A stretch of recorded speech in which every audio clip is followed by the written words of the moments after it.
Hello అండి, నా పేరు doctor K Naimisri, infertility specialist, Hegde fertility centre.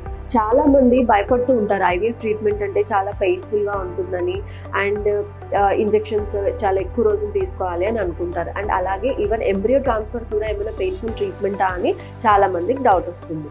So embryo transfer అనేది అస్సలు పెయిన్ఫుల్ ట్రీట్మెంట్ అనేది ఏం కాదండి. అండ్ ఎంబ్రియో ట్రాన్స్ఫర్ వితౌట్ అనస్థీషియాతోనే అయిపోతుంది. సో ముందుగా ఎంబ్రియో ట్రాన్స్ఫర్ చేసేటప్పుడు ఏంటంటే బ్లాడర్ అనేది స్లైట్గా ఫుల్ పెట్టుకోవాలన్నమాట.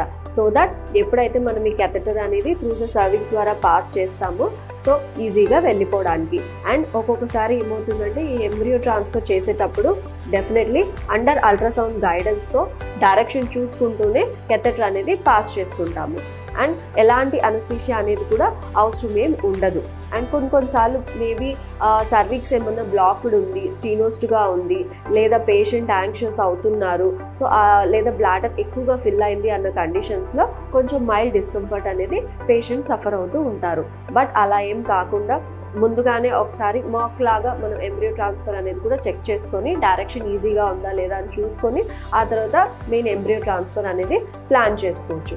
సో ఏదైనా ఆ ఎంబ్రియో ట్రాన్స్ఫర్ పెయిన్ఫుల్గా ఉంది అని భయపడే వాళ్ళందరికీ కూడా so embryo transfer is not a painful procedure and it will be done without any anaesthesia. ఫర్దర్గా ఇంకా ఏదైనా తెలుసుకోవాలి అనుకుంటే consult infertility specialist. Thank you.